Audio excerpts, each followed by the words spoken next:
Magandang araw mga bata! Ako si Teacher G, ang G na G o game na game ninyong guro sa Musika 6.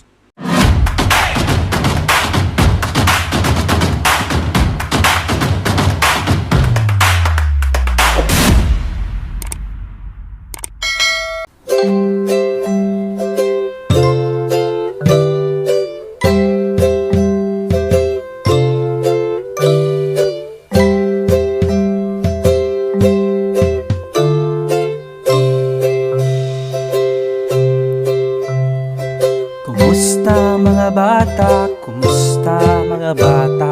Ako ang inyong guro, pangalan ay Gerald. Kumusta mga bata? Tayo nang matuto sa mundo ng musika.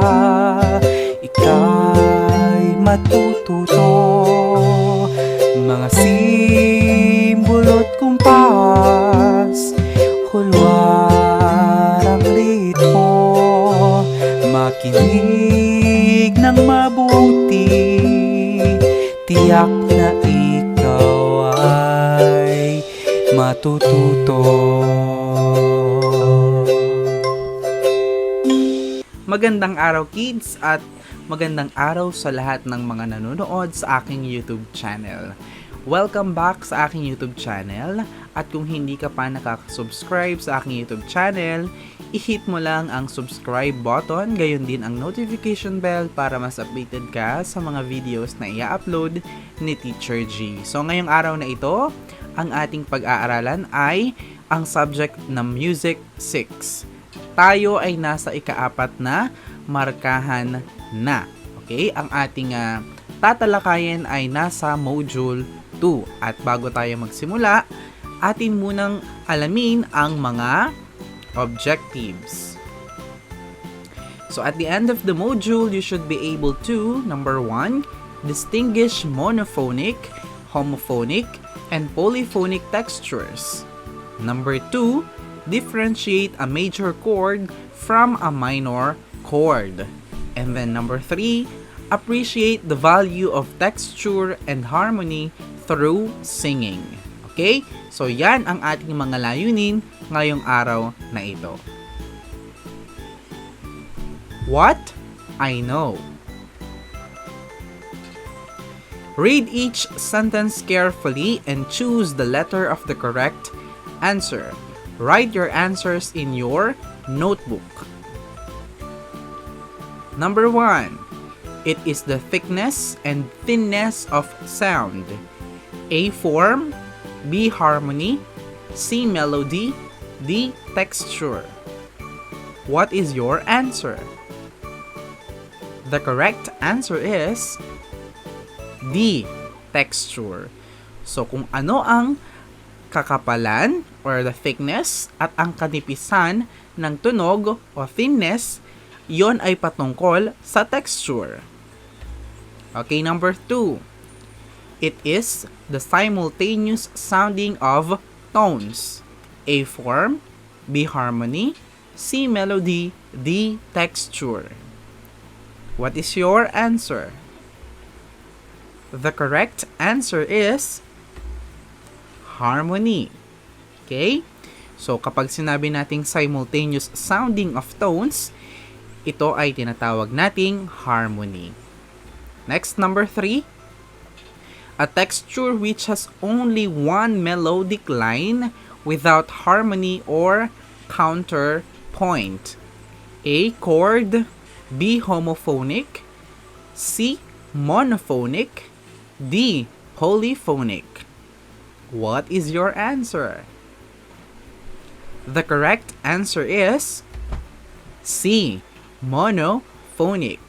Lagi niyong tatandaan na kapag texture ang pinag-uusapan at ito ay mayroong isang melodic line lang at walang harmony o kung ano mga tugtog, ito yung tinatawag nating monophonic. Next, number 4. A texture that occurs when the main melody is accompanied by chords. A chord, B. Homophonic, C. Monophonic, D. Polyphonic. What is your answer? The correct answer is B. Homophonic. Kapag ka ang texture ng isang kanta ay mayroon ng kasamang chords o ang main melody ay mayroon ng kasamang chords o may kasabay ng chords, yon ay tinatawag nating homophonic. Ito ay na-discuss na natin noong nakaraang aralin. Number 5. A texture that occurs when two or more voices sing the melody but with different rhythms. A chord, B. Homophonic, C. Monophonic, D. Polyphonic. What is your answer? The correct answer is D. Polyphonic. Number 6. It refers to the combination of 3 or more notes arranged in a vertical position on the staff. A chord, B. Homophonic, C. Monophonic, D. Polyphonic.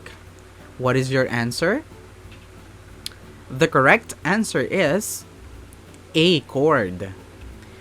What's in? Study the illustration below, after which answer the following question. So in the picture, we have here, or in the illustration, we have here the C major scale, wherein we have here the G clef, and then we have here the pitches C, D, E, F, G, A, B, and C. These are the pitch names. Okay, we also have here different or the whole notes arranged in ascending form. Okay, now the question is, what is the first note?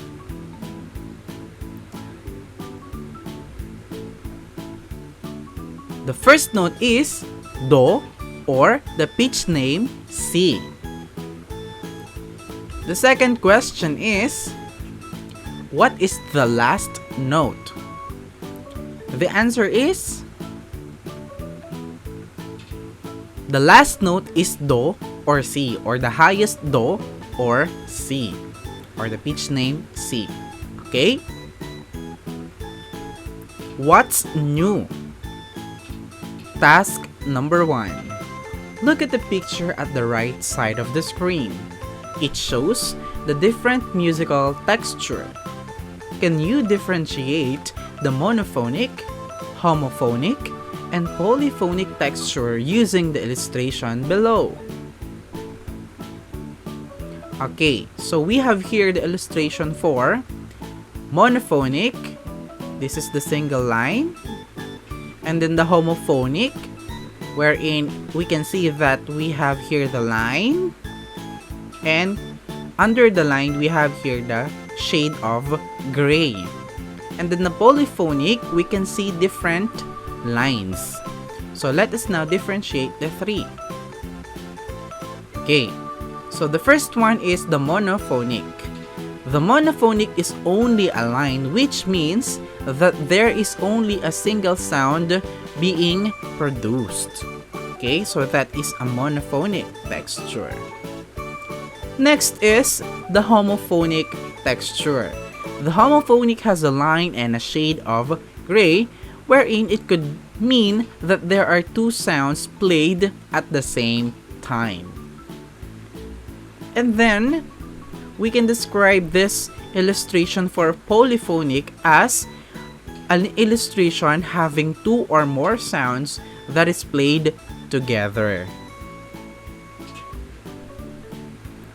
Task number 2. Here are the primary chords in the key of C major. So these are the primary chords in C major scale. Okay, so this is the chord C. This is the chord F. And this is the chord G. Now, what are the three notes used to produce a C major chord? Okay? Okay, so the answer is Do, Mi, So, or the pitch name C, E, G. These are the notes or pitch names that are used to describe or to create the chord C. Next, what are the notes in the F major chord? So this is our F major chord. Now, the answer is, ayan. So the answer is Fa, La, Do, or the pitch names F, A, C. Okay? So we can see that in here, ito yung mga pitch names or ito yung mga nota na naka-align vertically. So ito yung tinatawag nating F major chord. Next, what are the notes in the G major chord? So this is our G major chord. So ano daw yung mga notes na naroon sa G major chord? So the answer is So, Ti, Re, or the pitch names G, B, D. So ito, nakita natin yung mga pitch names or yung mga pitches or yung mga nota na naka-align vertically. So ito yung tinatawag nating G major chord.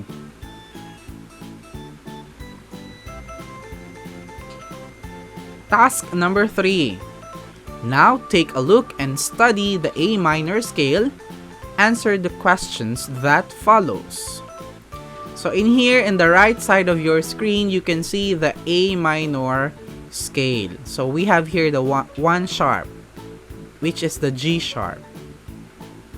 So what are the notes that formed the A minor chord? What are the notes that formed the A minor chord? The answer is La, Do, Mi, or the pitch names A, C, E.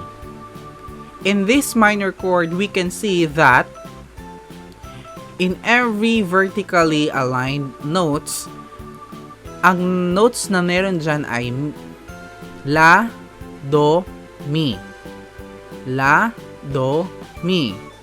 La, Do, Mi. Umiikot lang sa pitch names na A, C, E.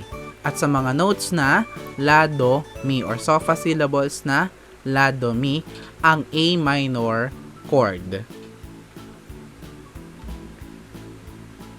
What is it?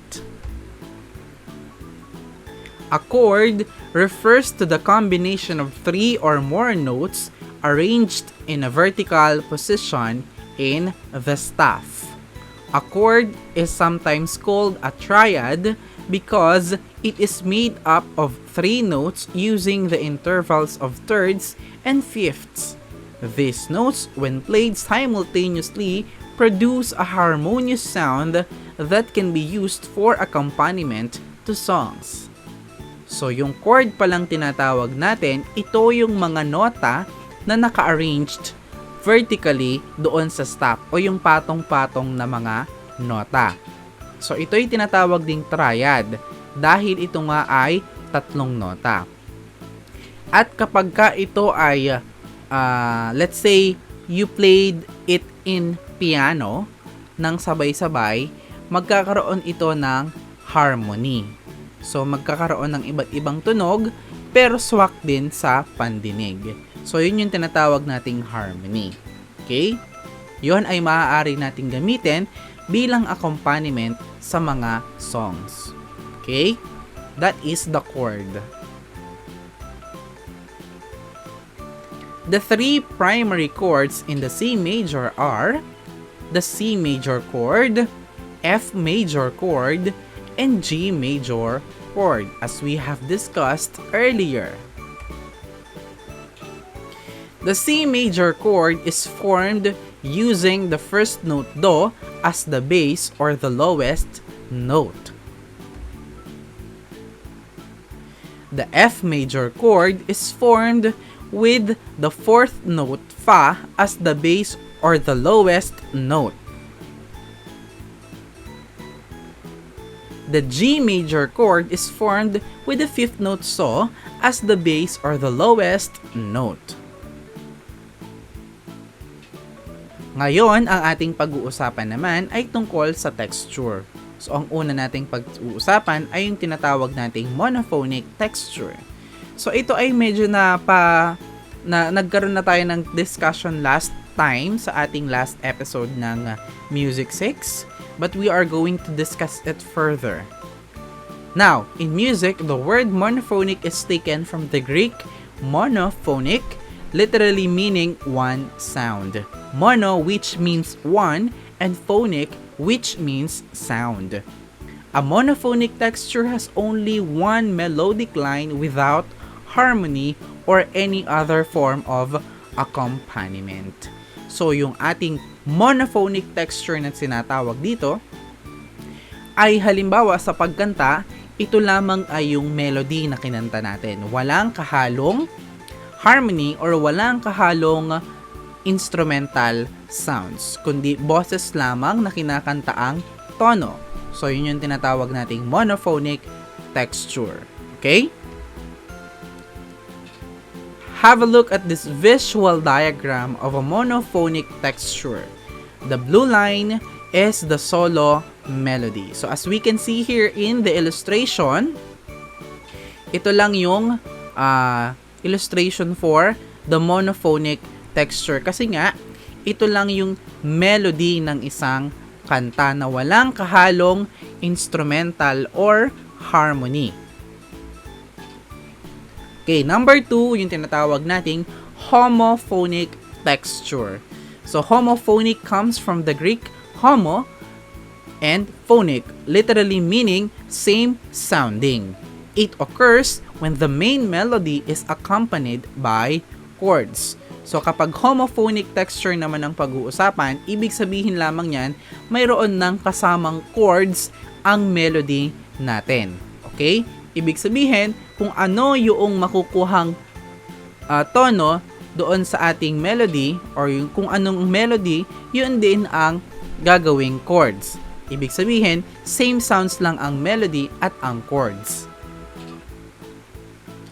You can see from the diagram below that an accompaniment or the green shading has been added underneath the melody or the blue line to form a homophonic texture. So, ibig sabihin, yung green shading na ito sa ibaba, yan yung tinatawag nating accompaniment or yung instrumental o yung tugtog. Ito naman, yung blue line, yan yung tinatawag nating melody.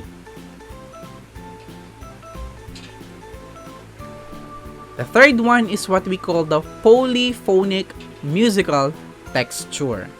The definition of polyphonic texture comes from the Greek poly and phonic, literally meaning many sounds. It describes music where several parts or voices are combined together contrapuntally or in counterpoint. So kapag pinag-usapan naman natin ang polyphonic musical texture, ito na yung iba't ibang sounds or instruments na pinagsasabay-sabay ng pagpapatugtog. Ibig sabihin, marami ng tunog. Let's say, sa isang pagkanta o isang choir or isang choral group, mayroon tayong iba't ibang voices. We have different voices such as soprano, alto, tenor, and bass. Ibig sabihin ay kumakanta sila ng sabay-sabay, ibig sabihin nagkakaroon ng iba't ibang tono or ng iba't ibang boses. In that way, we can produce polyphonic texture kasi iba't iba or maraming tunog. Okay, you can see on this diagram of a polyphonic texture the different parts weaving in and out as they perform distinct melodic lines that combine to create the overall sound. So in this diagram, we can see different lines or melodic lines. In that way, we can say that this particular example has a polyphonic texture. Okay? What's more, draw the C major chord and A minor chord using whole notes.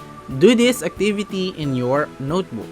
So, gagawin natin dito ay i-drawing natin yung C major chord at A minor chord sa staff. Okay? So, let's start with the C major chord. So, alam naman natin na ang C major chord ay composed ng 3 notes, which are the, do, mi, and so. Okay? So, the answer for this is this one. Okay? There you have it. So, sa baba, ito yung do, ito yung mi, ito yung so. Okay? So, that is our C major chord. Next, the A minor chord. Alam naman natin na ang A minor chord ay composed ng 3 notes din. Ito yung fa, la, do. So, this is the answer. Fa, la, do. So, this is the la, this is the fa, and this is the do. Okay? So, that is the A minor chord. Okay, now we are here at the assessment.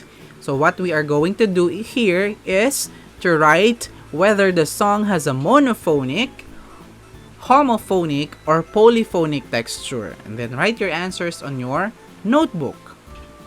Okay, number 1.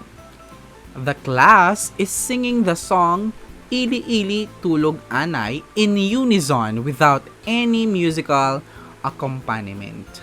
Once again, the class is singing the song Ili Ili Tulog Anay in unison without any musical accompaniment. What could be the texture of this? Is it monophonic, homophonic, or polyphonic texture? The answer is monophonic. Why? Even though in a class, it composed of different pupils, still, ito ay monophonic kasi kinanta naman nila ng unison. Ibig sabihin ng unison, isang tono lamang or isang melodic line lamang ang tinugtog nila or kinanta nila doon sa kantang Ili Ili Tulog Anay. Meaning, monophonic pa rin siya. Tsaka walang musical accompaniment. Sabi dyan, without any musical accompaniment. Okay, let's move on. Number 2, a group of carolers singing jingle bells while playing some percussion instruments. What is your answer? Is it monophonic, homophonic, or polyphonic texture? The correct answer is homophonic. Kasi meron na tayong accompaniment na instrument which is the percussion instrument. Next, some boys and girls singing Lupang Hinirang in 2 voices and with accompaniment. What could be the texture of this statement? Monophonic, homophonic, or polyphonic? The correct answer is polyphonic. Kasi nakita naman natin sa sentence na ang Lupang Hinirang ay kinanta ng mga babae at lalaki sa 2 boses. Meaning, let's say ang mga babae kumanta ng soprano, ang mga lalaki naman ay kumanta ng tenor at meron ding accompaniment. That's why it is considered as polyphonic texture. Next, number 4. A group of pupils sing the school hymn in unison. Okay. What could be the texture of this? Is it monophonic, homophonic, or polyphonic? The correct answer is monophonic kasi unison. Kapag sinabing unison, isang melodic line lang ang inaawit. Number 5. The pupils are singing their graduation song while the teacher is accompanying them on the piano using a variety of chords. What could be the texture of this one? Is it monophonic, homophonic, or polyphonic texture? The correct answer is homophonic. Okay? So that could be the end of our assessment. I hope that you enjoy our lesson for today. I hope that you learned something about texture and the chords. Okay, so thank you very much for watching, and please like, share, and comment if you enjoy this video. And of course, don't forget to subscribe to my YouTube channel and hit the notification bell para mas updated ka sa mga videos na i-upload ko. Once again, this is Teacher Gerald, and see you again in another video lesson. Goodbye!